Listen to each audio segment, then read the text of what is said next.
Shiva Parvati, a story of divine love.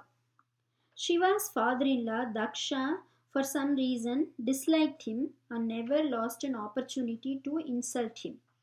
Sati, Shiva's wife, ashamed of being the daughter of such a father, gave up her body.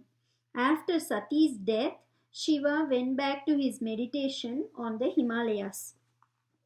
Very near the grove where Shiva meditated lived the great mountain king Himavat. He had married the heavenly nymph Menaka. They were loved dearly by all. One day, Menaka has had a baby girl, a lovely child. Let us call her Parvati.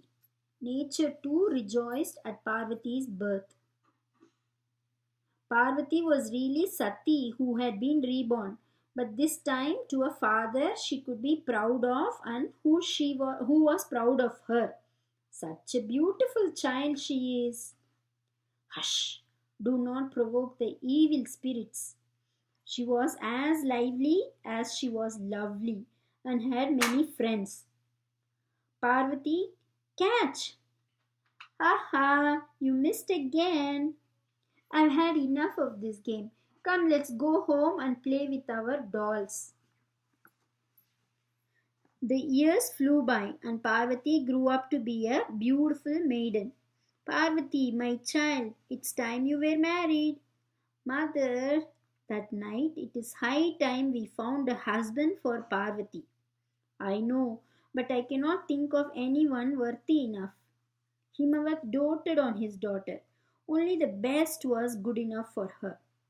I will give my peerless child to one worthy of her in every respect. One day, the sage Narada visited Himavat. Narayana, Narayana. Parvati, come here. Coming, father. She came and did namaskaram to Narada. When Parvati returned to her friends, your daughter is destined to be the wife of none other than the mighty Lord Shiva. How can I approach Shiva, supposing he refuses me? He has not looked upon a woman since Sati gave up her body. And yet, I do not wish to seek further. Narada's prophecies always come true. I'll wait and see. So Himavat waited. But one fine day, I have waited long enough, and Shiva continues to be lost in meditation. Suddenly, an idea struck him. He went to Menaka. I will send Parvati to wait upon Shiva. He will not be able to resist her charms. An excellent idea. Himavat called Parvati to him. My beloved child, will you with your friends wait upon Lord Shiva who meditates in yonder grove? We have often seen him, father. We shall go. Himavat took Parvati and two of her friends and went up to Shiva. Lord, you have none to help you for your rituals. My daughter can. Shiva looked at them calmly for a few seconds and then thought, let the girls serve me. They are no hindrance to one who has renounced the world. Then he addressed Himavat. I am grateful to you for your thoughtful gesture. Let the maids serve me as they will. Himavat was jubilant as he left the maids and went. He thought, Narada's prophecy will come true very shortly. I am assured of Parvati's future.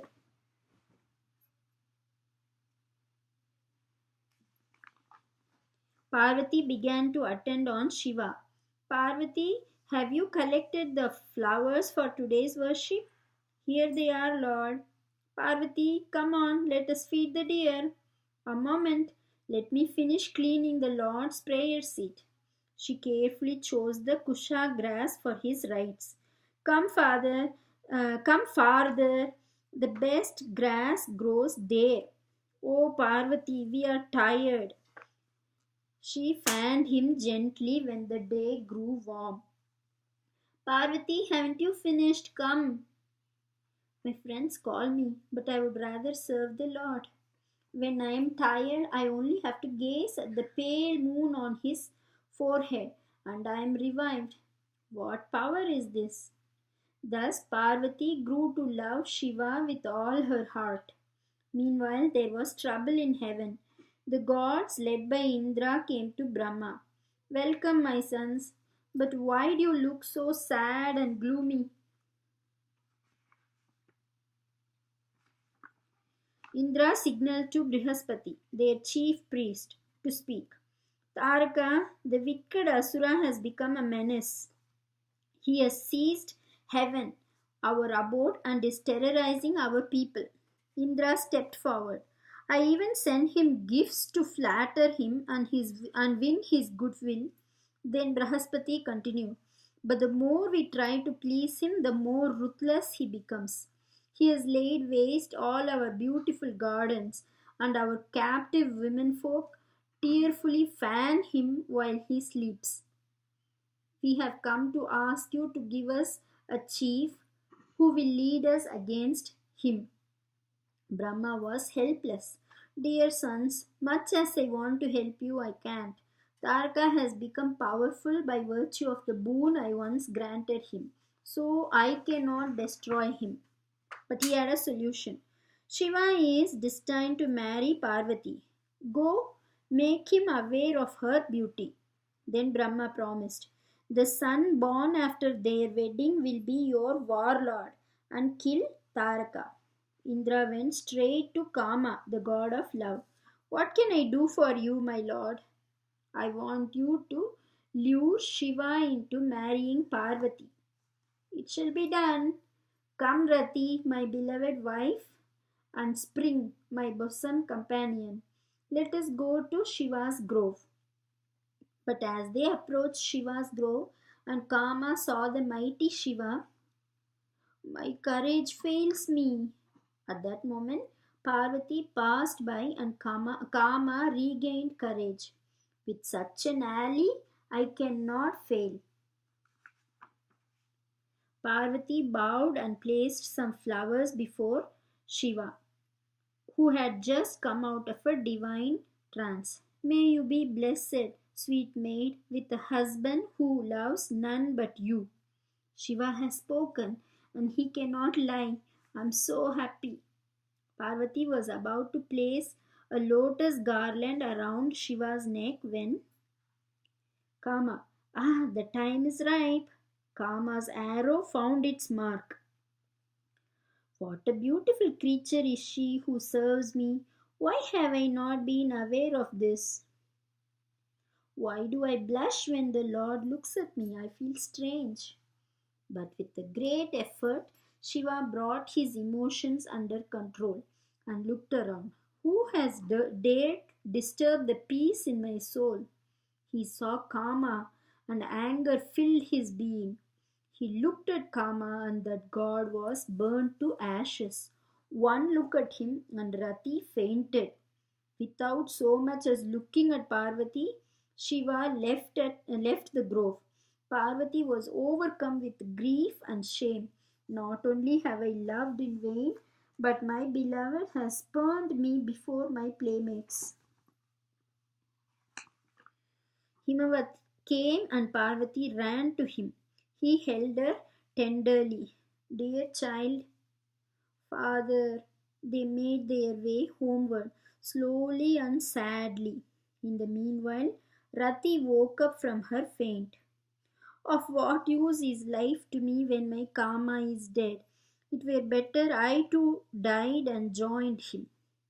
But a heavenly voice stopped her. Live, O widowed lady. Parvati will yet win Shiva by penance, and your husband will be restored to you on their wedding day. Rati, consoled and cheered by the voice, lived and waited for Kama. Parvati was extremely pained by Shiva's behavior, but she continued to love him. My beauty has failed to move him, but I will not give up. Shiva may not value beauty, but penance and devotion will certainly win him. She told her mother of her decision. But why, my child? Are there no gods to love you here? Give him up. Mother, you cannot understand. I have decided. Please bless me. And Menaka, shaking her head, blessed Parvati. Parvati then went to Himavat.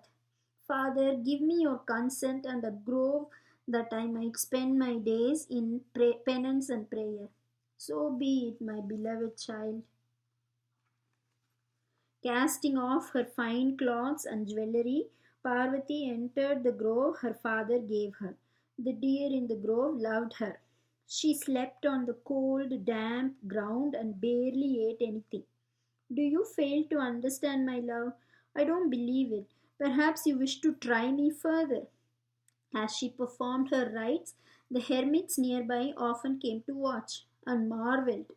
Gradually, she gave up even the little she ate. She has eaten nothing since weeks. She is Aparna, lady of the unbroken fast.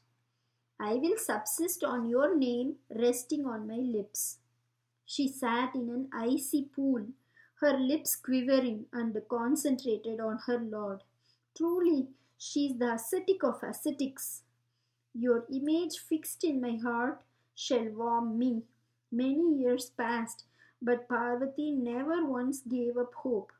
One day, while she was performing her rituals before entering the pool, a young hermit came to see her. Parvati bowed to him. How can your tender frame carry out the task your spirit has set it? All her austerity and had only enhanced Parvati's exquisite beauty. Truly, you have proved to the world that beauty and purity need not destroy one another. Your deeds have crowned your father with an even greater glory than he already owned. Noble maiden, why have you undertaken such severe penance? It is common for a lonely person torn by grief and anguish to live a hermit's life. But why should you, O faultless one, loved and cherished by all, do so? Hearing this, Parvati heaved a heavy sigh. Ah, is it because of unrequited love? No, that's not possible. A priceless gem like you is sought and does not seek. Go home, fair maiden. I will give you half the merits I've earned if you stop this penance. But pray tell me the reason. Parvati turned to her friend for help.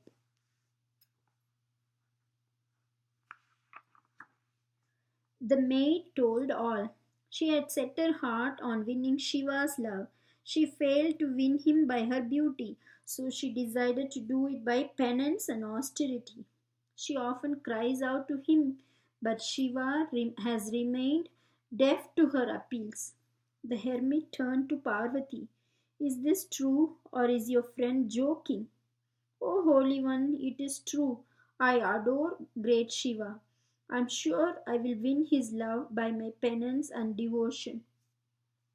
Oh, lady, I know Shiva. He is covered with ashes and serpents deck his body, which is clothed in foul smelling hides. How can your sweet and tender self become his bride? He is deformed, uncouth, and poor. His ancestry is unknown. He is not fit for you. Give him up and choose someone else more worthy of. Stop! Parvati could no longer control her anger. It takes a great soul to know a great soul. Low creatures can never understand lofty motives. Your tongue gives away your evil mind. Shiva neither impresses nor is impressed by outward appearances. His values are different from yours. What if he is uncouth, poor, and ill clad? What if serpents deck his body? He is my chosen Lord. His failings may be many and his virtues few, but I love him. Then Parvati turned to her friend who listened in awe. Dear maid, ask him to go away. Why should he defile his heart with such slander? Besides, though it is a sin to utter evil words, it is greater sin to wait and listen. Come, let us go. As Parvati turned angrily away, the hermit rushed forward and blocked her path. Parvati was paralyzed with surprise. The hermit was none other than her dear Lord Shiva. O gentle maiden, your penance and devotion have won me. I bow to you, your willing slave. But Parvati, the ever dutiful, left Shiva and went to her friend. Tell him that my father should be approached for my hand. The maid did so, and Parvati came back to Shiva. Dear one, I shall lose no time. Thus assured, Parvati with her friend turned homeward. Shiva called for the 7 rishis. Brahma has promised the gods that my son shall lead them against Taraka. To fulfill his promise, I wish to marry Parvati. Go and ask Himavat for her hand. Himavat, of course, was delighted, and the wedding took place. When the ceremony was over, the gods came to Shiva. We beg you to restore Kama to Rati. For the sake of your lovely bride, have pity on the tender god and his mourning wife. I will. Am I not Kama's slave too now? Many years passed, and Shiva was lost in his love for his wife. So Indra sent Agni to Shiva. I have come to remind you of our need. Shiva gave Agni a seed in his palm. When this is ripe, a child will emerge. He shall be your warlord. Agni took the seed, but it was so hot he could barely hold it. I must hasten to Indra. By the time he reached Indra, he became pale with discomfort. I have it, but I can no longer bear it. Indra felt sorry for him. Take it to Ganga. She will cool you as well as sustain it. Agni went to Ganga, but when he dipped himself and the seed in her cool waters, she bubbled and boiled over, and the seed was thrown ashore. Just then, 6 celestial nymphs came to bathe in the Ganga. What is this? A seed? Let us lay it in a nest of shara grass. They picked the seed and placed it near some shara grass. The seed at that moment was ripe, and Kartikeya emerged. The child grew 6 faces to chuckle at each of the 6 nymphs who gazed at it in wonder. We shall take him with us. We saw him first. Just then, Ganga came out in the form of a woman, and Agni too appeared. I will take him. I bore him. No, he is promised to us. At that moment, Shiva and Parvati reached the scene. Shiva settled the matter.